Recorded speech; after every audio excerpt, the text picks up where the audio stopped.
यो आजको नयाँ टपिकमा यहाँहरू सबैजनालाई स्वागत गर्न चाहन्छु र हाम्रो आजको टपिक छ मैट्रिक्ससँग सम्बन्धित नै टपिक हो, तर अलिकति फरक प्रकारको टपिक छ ट्रान्सफर्मेसन एन्ड लिनियर ट्रान्सफर्मेसन भन्ने हाम्रो एउटा टपिक छ। लगभग यो टपिक भनेको हाम्रो मैट्रिक्सको अन्तिम लास्ट टपिक पनि हो। यो टपिक को बारेमा स्टडी गर्दै र योसँग सम्बन्धित केही प्रब्लमहरू गर्दै हामी मैट्रिक्सलाई पनि समाप्त पार्ने छौं। मैट्रिक्सका थियोरिटिकल पार्टहरू चाहिँ हामी सक्ने छौं। न्यूमेरिकल पार्टहरू जुन चाहिँ हाम्रो एक्सल ल्याब वर्कहरू गर्नुपर्ने हुन्छ त्यो काम त हाम्रो बाँकी नै छ। पछि हामी अब थ्योरी सकेपछि अनलाइनबाटै पनि गर्छौं वा फिजिकल क्लास सुरु हुने इन्भाइरोमेन्ट बन्यो भने हामी कलेजको ल्याबमै पनि गर्छौं। यसको प्र्याक्टिकल पार्टहरू नगरी त हुँदैन। यस्तो छ साथीहरू, अब यहाँहरू सबैजनालाई म ट्रान्सफर्मेसन भनेको के हो, मैट्रिक्स ट्रान्सफर्मेसन भनेको के हो भन्ने सन्दर्भमा थोरै कुराकानी गर्न चाहन्छु। आज हामी थ्योरिटिकल पार्ट हेरिरहेका छौं। ट्रान्सफर्मेसन, अब ट्रान्सफर्मेसन भनेको के हो भन्ने सन्दर्भमा तपाईहरुले यो शब्द मल्टी डाइमेन्सनल एप्रोचबाट व्याख्या गर्न सक्नुहुन्छ। ट्रान्सफर्मेसन को नेपाली रूपान्तरण भनेको नेपाली मिनिङ भनेको चाहिँ रूपान्तरित हुनु, रूपान्तरण हुनु, परिवर्तन हुनु वा प्लेस चेन्ज हुनु भन्ने अर्थ लाग्छ। As a object point of भ्यूबाट हेर्ने हो भने एक ठाउँबाट अर्को ठाउँमा वा एक अवस्थाबाट अर्को अवस्थामा परिवर्तन हुने अर्थात् पोजिसन चेन्ज हुने खालको कन्डिसन हो ट्रान्सफर्मेसन भनेको चाहिँ। रूपान्तरण हुने क्या, यो चाहिँ रूपान्तरण विभिन्न अर्थमा हुन सक्छ है। अब ट्रान्सफर्मेसन भन्ने बित्तिकै एउटा अब्जेक्टलाई अर्को ठाउँमा राख्दाखेरि वा म्याथमेटिकली एउटा पोइन्टलाई कुनै फंक्सनले अर्को पोइन्टमा लाँदाखेरि हुने यी ट्रान्सफर्मेसनका विविध एप्रोचहरू छन्। अब हामीले यसमा गर्न खोजेको भन्न खोजेको ट्रान्सफर्मेसन चाहिँ के त भन्दा कुनै एउटा भेक्टर हुन्छ, त्यो भेक्टरलाई मैट्रिक्सले ट्रान्सफर्मेसन गर्छ, तसर्थ यो चाहिँ मैट्रिक्स ट्रान्सफर्मेसन हो। हाम्रो अस्ति नै एकजना साथीले सोध्नु भएको थियो मैट्रिक्सको एप्लिकेसन के भनेर, मैले अब यसको बारेमा अन्तिम क्लासमा अलिअलि डिस्कस गर्छु। मैट्रिक्स को एप्लिकेसनहरू मध्येको सबैभन्दा इम्पोर्टेन्ट एप्लिकेसनहरूमा यसले गर्ने ट्रान्सफर्मेसन पनि भन्ने बुझिन्छ। कुनै पनि अब्जेक्टलाई कुनै पनि भेक्टरलाई यसले मैट्रिक्सले ट्रान्सफर्मेसन गर्छ। र यहाँहरूले अप्सनल म्याथ स्कुल लेभलमा पढ्नु भएको छ भने त्यहाँ ट्रान्सफर्मेसन भन्ने टपिकको पछाडिपट्टि मैट्रिक्स ट्रान्सफर्मेसन भन्ने छ, हो त्यही टपिक हो यो। त्यसैले अलिकति थ्योरिटिकल पर्सपेक्टिभबाट मात्रै हामी हेर्न गइरहेका छौँ। तसर्थ ट्रान्सफर्मेसन भनेको एउटा फंक्सन हो, म्याथमेटिकल्ली भन्ने हो भने एउटा फंक्सन हो। इन लिनियर अल्जेब्रा भन्छौँ हामी, लिनियर अल्जेब्रा अन्तर्गत पढ्छौँ। व्हाट इज लिनियर अल्जेब्रा त्यो कुराहरू धेरै डिस्कस नगरौँ। A mapping or function T, त्यो टी चाहिँ ट्रान्सफर्मेसनको टी हो, फंक्सनको एफ जनाए जस्तै हो। आर्यन भन्ने डोमेनबाट कहाँ जान्छ, आर्यम भन्ने डोमेनमा जान्छ। आर्यन भन्ने एउटा डोमेन हो, त्यो भने चाहिँ एन डाइमेन्सनल रियल नम्बर को एप्रोच हो। त्यो चाहिँ अर्को चाहिँ आर्यम छ, आर्यममा गयो। फंक्सन भन्ने बित्तिकै एक ठाउँबाट अर्को ठाउँमा त जान्छ नि, होइन र भने। टी भने कुनै पनि अब्जेक्ट आर्यनमा छ भने यो टीले चाहिँ आर्यममा लैजान्छ भने हो। अब हाम्रो चाहिँ भेक्टरको रूपमा हुन्छ, अर्थात् मैट्रिक्सको रूपमा हुन्छ, कलम मैट्रिक्सको रूपमा। मैट्रिक्स ट्रान्सफर्मेसन हो सच दैट के भन्दो रहेछ यहाँ, टीएक्स। हेर्नुस् त, यो टीले एक्स भन्ने चाहिँ कहाँ त यसको मेम्बरलाई, अगाडि हामीले फंक्सन पढाएको कुराहरू यसो सम्झिँदै गर्नुस्, मेमोरी हुन्छ होला। यो एक्स भन्ने डोमेनको भनेपछि डोमेन भने हाम्रो आर्यन हो, यसको भेक्टरलाई ए इन्टु एक्समा लान्छ भन्छ। ए इन्टु एक्स, ए भने के त भन्दा मैट्रिक्स हो, एक्स भने के त भन्दा भेक्टर हो।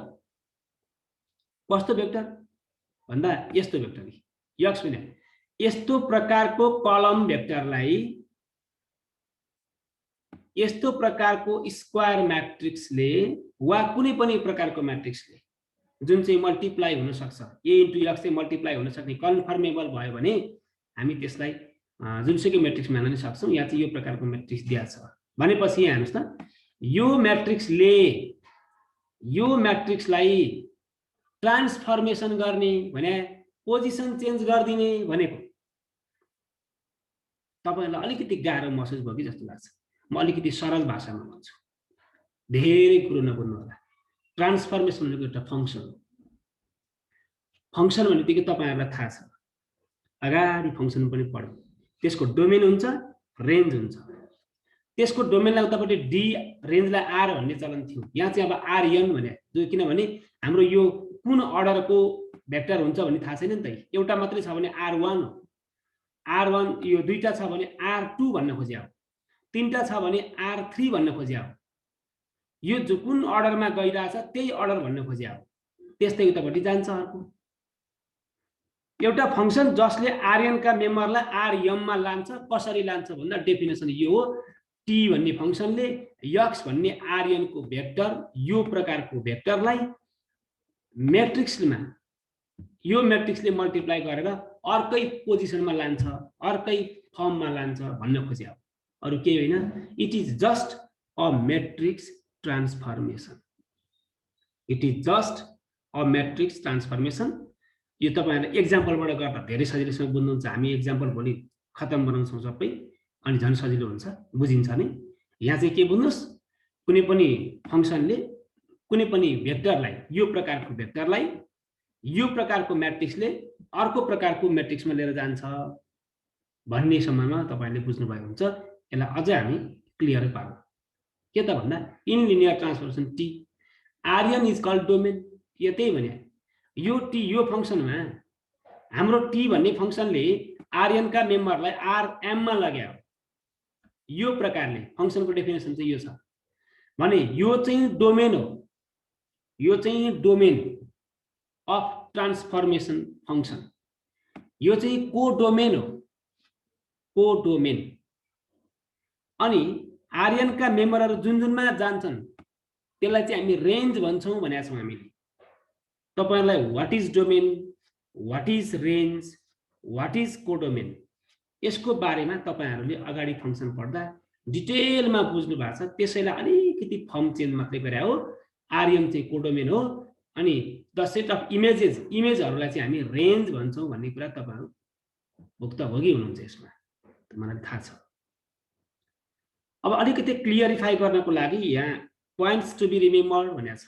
खास बुझ्नुपर्ने के हो त भन्दा a matrix transformation is a transformation whose rule is based on multiplication of a vector by a matrix.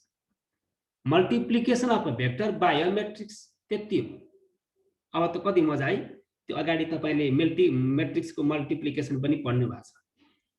अनि म्याट्रिक्स, दुईवटा म्याट्रिक्सलाई कुन बेलामा मल्टिप्लाई गर्न मिल्छ भन्ने पनि तपाईहरुलाई थाहा छ के। त्यो भने फर्स्ट म्याट्रिक्सको नम्बर अफ कलम्स र सेकेन्ड म्याट्रिक्सको नम्बर अफ रोज इक्वल भइदियो भने मल्टिप्लाई गर्न मिल्छ हो। ट्रान्सफर्मेसन भने त्यही म्याट्रिक्सलाई मल्टिप्लाई गर्दिने हो, अरु के पनि होइन। हेर्नुस् है, कति नै गाह्रो भन्यो मास्टरले भन्ने लाग्ला। होइन, कुनै पनि एउटा कलम भेक्टरलाई एउटा म्याट्रिक्सले मल्टिप्लाई गर्दिनुस्, त्यही भने त हो नि। यहाँ हेर्नु न, यो टीएक्स भने ट्रान्सफर्मेसन भनेको यो म्याट्रिक्सले यसले कसलाई मल्टिप्लाई गर्ने, यसलाई मल्टिप्लाई गर्ने भनेपछि कसरी? यसमा कलम कतिवटा छ? 1n, n वटा कलम छ। यहाँ रो कतिवटा छ? यहाँ n सम्म नै गएको छ भनेपछि यसको कलमको संख्या र यसको रोको संख्या मिल्या छ। त्यसकारणले यो a र x मल्टिप्लाई गर्न मिल्छ। अब हामीलाई यो म्याट्रिक्सलाई मल्टिप्लाई गर्न नमिल्ने भन्ने छ र? कति सजिलो हो नि त। यो a11 into x1 plus a11 into यो x12 भन्दै x21 भन्दै मल्टिप्लाई गर्दै जाने हो। यो मल्टिप्लाई गर्न हामीलाई थाहा छ, अर्थात् हामी पछि पनि गरिहाल्छौं। ल, यसमा तपाईहरुले ध्यान दिनुपर्ने matrix transformation is a transformation whose rule is based on multiplication of a vector by a matrix. यो चाहिँ म्याट्रिक्स ट्रान्सफर्मेसन हो। यसलाई के भने a transformation T is a matrix transformation if we can write TX bar is equal to, यो vector हुने हुनाले यो माथि एरो दिया है, किनभने हामी कलम म्याट्रिक्सलाई कलम भेक्टर पनि भन्छौं। भेक्टरको फर्म पनि त्यस्तै हुन्छ, त्यही भएर एरो दिया हो। उतापट्टिको T X is equal to A X bar for some matrix A भन्यो। अब यसैलाई अलिकति समराइज गरे हो, अरु के पनि हैन। A transformation from R M to R M is a rule T that assigns to each vector X in R M a vector TX in R M भन्यो। भनेपछि यहाँ त्यही त हो नि, यसको एक्सलाई यतापट्टि राख्दा टीएक्स हुन्छ। भनेपछि यो टीएक्स भन्ने मेम्बर चाहिँ कसको? आरएम को हो। भनेपछि यो टीले आरएन का प्रत्येक एक्सलाई आरएम को टीएक्समा वा इमेजमा लैजान्छ, यो तरिकाले लैजान्छ भने हो। यो तरिकामा पनि यो कलम भेक्टर हो, यसलाई यो म्याट्रिक्सले मल्टिप्लाई गर्ने। अनि जहिले पनि मल्टिप्लाई गर्ने म्याट्रिक्स चाहिँ हाम्रो लेफ्ट ह्यान्ड साइडमा हुन्छ। भनेपछि फर्स्ट म्याट्रिक्सको रूपमा रोल प्ले हुन्छ र हाम्रो कलम भेक्टर चाहिँ सेकेन्ड म्याट्रिक्स वा राइट ह्यान्ड साइडमा रोल प्ले भएर बस्छ भन्ने कुरा चाहिँ हामीले बुझ्नुपर्ने हुन्छ है। यहाँ यही कुरा गरे, RN is called domain, RM is called codomain. त्यसैको अर्को language X in RN a vector TX in RM भनेपछि इमेज त आरएममा पर्ने हो पछाडिपट्टि हैन। यो अगाडिकै कुराहरू दोहोऱ्याए। अब तपाईहरुलाई मैले कसरी समराइज गर्नु त? अब बुझ्नु भयो कि भएन भनेर यो यसले क्वेशन सोध्छ अब भन्ने तपाईहरुलाई लाग्यो होला है। यो अहिलेसम्म त्यही बुझिरहेछौँ। बुझ्नुभयो त? बुझिरहनु भएको छ? आर यु क्लियर भनेर बारम्बार सोधिरहने, यसले त्यही सोध्छ भन्ने लाग्छ होला है। लाग्नु त परिहाल्यो नि। अब भन्ने बेला चाहिँ त्यही हो फेरि क्या। हेर्नु न, मैले अहिलेसम्म भने एउटा ट्रान्सफर एउटा फंक्सन छ टी, ट्रान्सफर्मेसन पढ्यो हुनाले त्यो फंक्सनलाई क्यापिटल टी ले जनाएको हो। फंक्सन भन्ने बित्तिकै डोमेन र रेन्ज हुन्छ, अर्थात् डोमेन र कोडोमेन हुन्छ। त्यही कोडोमेन भित्र रेन्ज पनि हुन्छ। अनि त्यो फंक्सन टी ले डोमेन को मेम्बर एक्स लाई, अनि एक्स चाहिँ कुन फर्ममा हुन्छ भन्दा अगाडि फंक्सन पढ्दा चाहिँ एलिमेन्ट कुनै नम्बर हुन्थ्यो, यहाँ चाहिँ अब भेक्टर हुन्छ। त्यति हो। अघिल्लो चोटि चाहिँ यो एक्स भने एउटा कुनै एलिमेन्ट कुनै नम्बर थियो अगाडिको फंक्सन पढ्दा। अब चाहिँ यहाँ चाहिँ एउटा मैट्रिक्सको रूपमा आउँछ, कलम मैट्रिक्सको रूपमा आउँछ एक्स चाहिँ। त्यो कलम मैट्रिक्सलाई हामीले भेक्टर भन्छौँ। यो कलम भेक्टर त हो नि, कलम मैट्रिक्स पनि भन्छौँ हामी यसलाई। यसमा सिंगल कलम छ भने कलम भेक्टर हो भनेर हामीले अगाडि डिफिनेट टाइप्स अफ मैट्रिक्स पढ्दाखेरि this type of vector matrix is called column matrix. अनि कलम मैट्रिक्सलाई हामी कलम भेक्टर पनि भन्छौँ। ल हेर्नु त, यो नलेज अलिकति कङ्क्रिट हुनलाई, अलिकति राम्रोसँग बुझ्नलाई तपाईहरुले धेरैतिर पढेका कुराहरुलाई तपाईले एकै ठाउँमा ल्याएर जस्टिफाई गर्न सक्नुपर्छ क्या। यो कलम भेक्टर हो। कलम भेक्टरलाई कलम मैट्रिक्स पनि भन्छन्, नाम मात्रै फेरि हो। त्यही कलम मैट्रिक्स अगाडिको फंक्सन पढ्दा यो चाहिँ एउटा नम्बर जस्तो थियो, यो चाहिँ अब के रूपमा आयो? भेक्टरको रूपमा आयो वा मैट्रिक्सको कलम मैट्रिक्सको रूपमा आयो। यो कलम मैट्रिक्सलाई अब कुन मैट्रिक्सले मल्टिप्लाई गर्छ? यसले हो। यसले मल्टिप्लाई गरेपछि थाहा छ नि त हामीलाई, यो पनि मैट्रिक्स हो, यो पनि मैट्रिक्स हो। मैट्रिक्सले अर्को मैट्रिक्सलाई मल्टिप्लाई गरेपछि त्यसको रिजल्ट अर्कै मैट्रिक्स आउँछ हो। त्यो चाहिँ इमेज हो क्या फेरि। त्यति निकाल्न खोजे, अरु केही निकाल्न खोजे भए धरो धर्म छैन। क्लियर हुनुहुन्छ? ल क्वेशन आयो।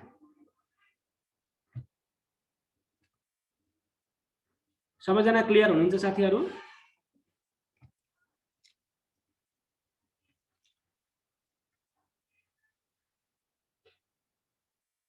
यसमा धेरै क्लियर त अब हुन बाँकी नै छ। एक्जाम्पलबाट अलिकति झलमल्ल घाम लाग्न त बाँकी नै छ हैन।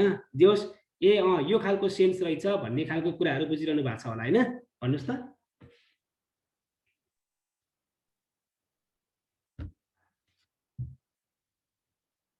मल्टिप्लाई गरेर देखाउनु पर्ने रहेछ। ठीक छ, मैले बोली त सुनिरहनु भएको छ नि सबैजनाले? फेरि एक्लै बोलिरहेको छु कि भन्ने डर हुन्छ कहिले कता। एकजनाले संकेत गर्नुस् त। सुनिरहनु भएको छ?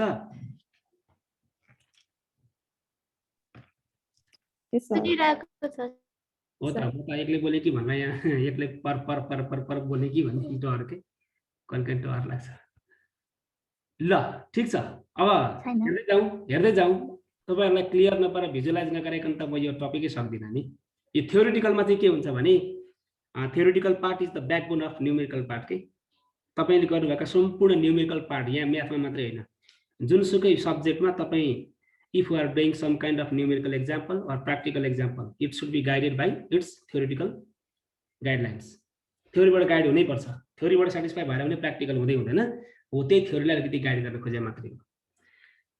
यो छ के भनेर छ लिनियर ट्रान्सफर्मेसन चाहिँ के? अघि ट्रान्सफर्मेसनको कुरा है। अब अगाडि हल्का हल्का बुझेका कुराहरुलाई जस्ता तस्तै यहाँ ल्याउनु पर्छ। ट्रान्सफर्मेसन चाहिँ भयो, मैले यहाँ आएर है तपाईले धेरै कुरा बुझ्नु पर्दैन। अगाडि तपाईले बुझ्नै पर्ने कुरा चाहिँ एउटा ट्रान्सफर्मेसन भनेको एउटा फंक्सन हो जसले डोमेन Rn को कलम भेक्टरलाई अर्को म्याट्रिक्स A ले मल्टिप्लाई गरेर अर्को फर्ममा लैजान्छ। त्यति बुझ्नु होला। यसको कलम भेक्टरलाई म्याट्रिक्स A ले मल्टिप्लाई गरेर Rm मा लान्छ भन्ने मात्रै बुझ्नु भयो हुन्छ। त्यही काम यहाँ भइसक्यो। अब म्याट्रिक्स ट्रान्सफर्मेसन भने म्याट्रिक्स ट्रान्सफर्मेसन भने के त भन्दा नि कुनै पनि सुइटेबल टाइप अफ म्याट्रिक्सले कलम यसको कलम भेक्टरलाई मल्टिप्लाई गर्दा जे आउँछ त्यही नै यसको मेम्बर हो। त्यो काम यहाँ भयो भनेर बुझ्नु होला। अब के भयो भने चाहिँ त्यो लिनियर हुन्छ त। अघिको ट्रान्सफर्मेसन जस्ट अ ट्रान्सफर्मेसन, अहिलेको चाहिँ लिनियर ट्रान्सफर्मेसन। तपाईले लिनियर भन्ने बित्तिकै बुझ्नुपर्ने कुरा के छ भने अब इक्वेसनको पर्सपेक्टिभबाट भन्ने हो भने लिनियर भनेको भेरिएबलको पावर 1 हुने, हाईएस्ट पावर 1 हुने भन्छौँ। जस्तै x + y = 3 भने त x र y को दुईटैको पावर 1 छ नि, त्यसलाई हामी लिनियर इक्वेसन भन्छौँ। यहाँ चाहिँ मैट्रिक्स पोइन्ट अफ भ्यूबाट what kind of transformation is called linear transformation ना। अब यहाँ चाहिँ यो चाहिँ लिनियर ट्रान्सफर्मेसन, यो चाहिँ ट्रान्सफर्मेसन भइसक्यो। इज कल्ड लिनियर के भयो भने भन्दा for any two vectors u v belongs to Rn। अघि चाहिँ हामीले के मानेको थियौं x मानेको थियौं। अब यहाँ दुईटा भएर u र v मान्ने हो। कहाँ ल्या यसमा त्यो Rn भने के हो डोमेन हो। एन्ड अ स्केलर के फिल्डमा पाइन्छ। फिल्ड भने अब तपाईहरुले धेरै अहिले बुझ्नु हुन होला। फिल्ड भनेको ठुलो नम्बरको सेट हो जसले केही प्रपर्टीहरु सेटिस्फाई गर्छ। तपाईले यहाँ धेरै नबुझ्नुस् कहाँ उता गएर हेर्नु एउटा नम्बर हो भनेर बुझ्नु न। अहिलेसम्म के स्केलर भने के बुझ्नु भएको छ एउटा कुनै कन्स्ट्यान्ट भनेर बुझ्नु भएको छ त्यही बुझ्नुस्। It satisfies the following properties भन्दा ट्रान्सफर्मेसन फंक्सन u ले दुईटा भेक्टरको एडिसन फर्मलाई सेपरेट फर्ममा लैजान्छ। यस्तो हुन्छ। यसको अर्थ के हो what does it mean the sum of any two vector transformation of the sum of two vector भने t u + v भने पहिला u र v लाई जोडेर अनि ट्रान्सफर्मेसन गरे भने हो।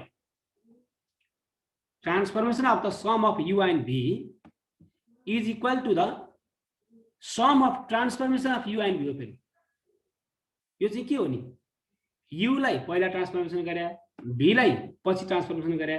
ट्रान्सफर्मेसन गरिसकेपछि जोड्दा पनि बराबर हुनुपर्छ। ल यसलाई भर्बल ल्याङ्ग्वेज भन्दा के त यसलाई है u र v दुईटा भेक्टर हो कलम भेक्टर हो। फेरि अहिलेको जस्तो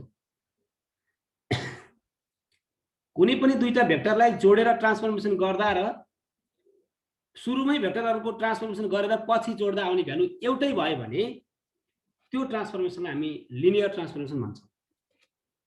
यो मात्रै भएर हुँदैन। फेरि अर्को चाहिँ कुनै पनि भेक्टरलाई कुनै स्केलरले मल्टिप्लाई गरेर ट्रान्सफर्मेसन गर्दा आउने भ्यालु र त्यो भेक्टरको ट्रान्सफर्मेसन गरेर पछि त्यही स्केलरले मल्टिप्लाई गर्दा आउने भ्यालु बराबर हुन्छ। त्यसको अर्थ के हो यो भेक्टरसँग प्रयोग भएको स्केलर के चाहिँ सडकको बाहिरपट्टि आएर मल्टिप्लाई हुन्छ भन्न खोजेको। स्केलर म्याट्रिक्समा पनि त्यो स्केलर कुनै छ भने साझा गर्ने बाहिर राख्थ्यौ नि हामी हो त्यो साझा छ भने बाहिर आएर बस्दिन्छ भन्न खोजे। यदि हाम्रो ट्रान्सफर्मेसनले यो दुईवटा प्रपर्टी सेटिस्फाई गर्यो भने यसलाई हामी लिनियर ट्रान्सफर्मेसन भनेर भन्छौँ।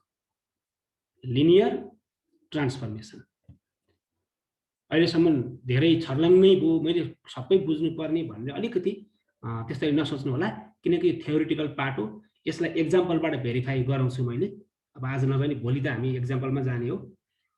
एक्जाम्पलमा गइसकेपछि ए भनेर ए हिजो थ्योरीमा यो थियो कि हैन भन्दा उतापट्टि त्यही देखाउँदा हो भन्ने खालको त भोलि हुन्छ हैन। त्यही भएर भनेका छन् अल्बर्ट आइन्स्टाइनले if you want to know something more if you want to be clarify about theoretical part you should follow your example भनेका छन् कि टिचिङ थ्रु एक्जाम्पल भने एक्जाम्पल नभइकन रियल थ्योरीको कुरा बुझिदैन भनेका छन्। त्यही फिलोसफीबाट म नि अलिअलि गाइड भएको हो। एक्जाम्पलबाट हामी हेर्छौँ नै। अझ यहाँ एक्जाम्पल पहिला प्रस्तुत गर्नु पर्थ्यो। मैले चाहिँ एक्जाम्पल पहिला प्रस्तुत गर्दा अलिकति यो म्याट्रिक्स ट्रान्सफर्मेसनमा चाहिँ तपाईहरुलाई अलिकति जिगज्याग होला अझै भन्ने सोचे मैले।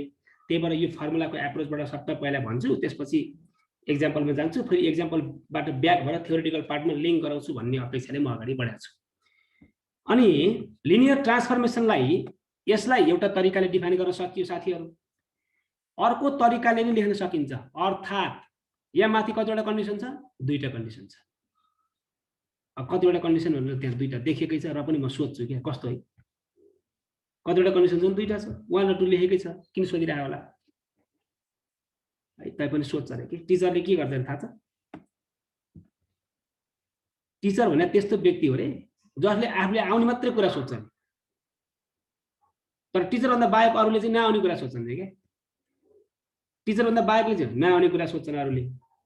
टिचरले चाहिँ आफूलाई आउने कुरा अरूलाई सोधा सोधै गर्छ अरे। हो त्यस्तै भएछ, त्यही हो त टिचिङ भने नि। अब यो माथिको दुईटा कन्डिसनलाई एउटै एक्सप्रेसनमा लेख्न पनि सकिन्छ भनेर लिनियर ट्रान्सफर्मेसन दुईटा टपिक यसो कहिलेकाहीँ मैले अहिले म यस झर्सँग भने दुईटा टपिक किन लेखेछु मैले भने फर्म फरक रहेछ। अब matrix transformation or mapping from this is defined to be linear. माथिको सबै कुराकानी त्यही छ। अब यहाँ चाहिँ हामीले एउटा स्केलर ल्याएको थियौँ भने यहाँ दुईटा ल्याउँ, किनभने यो दुईटै फर्मलाई एकैठाउँ लेख्नु छ नि त हामीले। दुईटै स्केलर ल्याउँ हामीले। It satisfy the following property भनौँ एउटा। माथिको दुईटैलाई एउटै फर्ममा लेखे T alpha U plus beta B. माथि यहाँ छ नि यसलाई नि स्केलरले मल्टिप्लाई गऱ्यौँ, यसलाई पनि स्केलरले मल्टिप्लाई गऱ्यौँ। स्केलरले मल्टिप्लाई गरेपछि के भयो भने नि यो माथिको टी अल्फा यू यो चाहिँ T alpha U plus T beta B भन्ने हुन्छ। यहाँ चाहिँ एकैचोटि लेखा भएर यो अल्फा चाहिँ खास यो भित्र हो, भित्र अल्फा यू हुन्छ। पहिलो स्टेप एक स्टेप यहाँ लुकाएको छ। अनि यो बीटा पनि कोसँग हुन्छ? यहाँ भीसँग हुन्छ। तर दोस्रो प्रोपर्टीले के हुन्छ? यू र भीसँग भएको कन्स्ट्यान्ट चाहिँ सरक्क बाहिर निकाल्न सकिन्छ भनेर भन्छ नि। त्यही भएर एकैचोटि लेखा मात्रै हो यो। अर्थात् T alpha U plus beta V equal to alpha T U plus beta T V भनेर यसरी लेख्न सकियो भने पनि हाम्रो त्यो लिनियर हुन्छ। अब हामी पछाडि एक्जाम्पलहरू गर्दाखेरि प्रायः यो दुईटा लेखिरहनु भन्दा एकैचोटि यो एउटा सेटिस्फाई गराउन सकियो भने यो चाहिँ लिनियर हुन्छ भनेर पनि हामी फलो गर्न सक्छौँ। यसलाई भन्छ हामी लिनियर ट्रान्सफर्मेसन। ट्रान्सफर्मेसन भनेको म्याट्रिक्सले भेक्टरलाई मल्टिप्लाई गर्दा कलम म्याट्रिक्सलाई मल्टिप्लाई गर्दा आउने इमेज रहेछ। त्यसले यो खालको कन्डिसन सेटिस्फाई गर्यो भने त्यसलाई हामी लिनियर भन्ने रहेछौँ।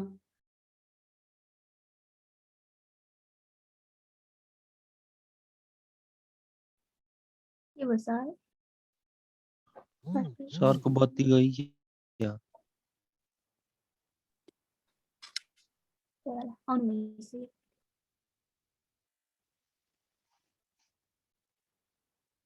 सर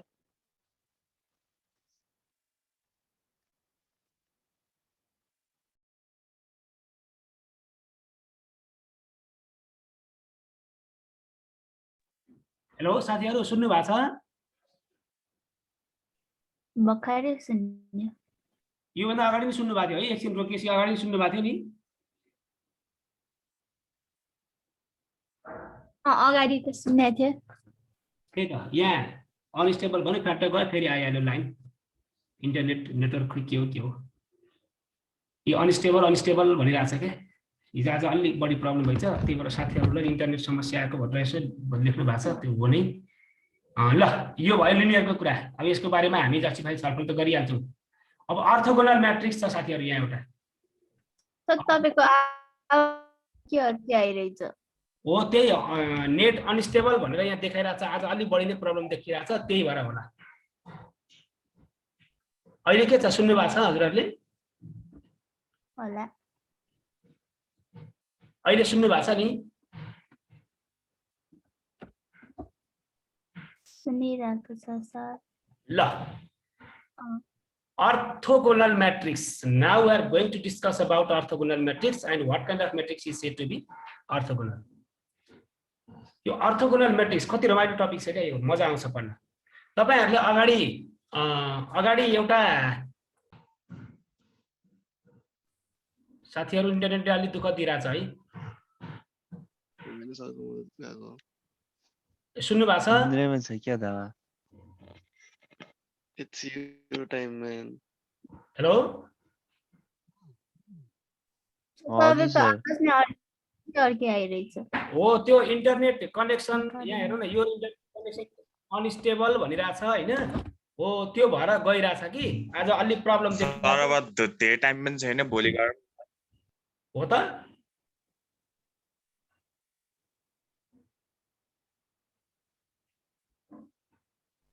हुन्छ भोलि यसलाई भोलि गरौँ त आज अलि डिस्टर्ब भोलि काट्या भए यो टपिकलाई भोलि गरौँ हुन्छ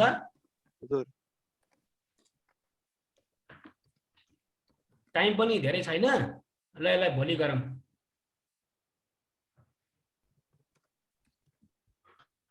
हुन्छ सर ल हस् ओके हजुर आज टाइम पनि धेरै नभएको कारणले गर्दा यहाँ इन्टरनेट काटिरहेको छ यो काटिया त्यस्तो त भोलि यसलाई म भोलि यो टपिकलाई म भोलि रिपिट गर्छु है त यो अर्थोगोनल म्याट्रिक्सलाई भोलि स्टार्ट गर्छु फेरि आजलाई यति नै गरौँ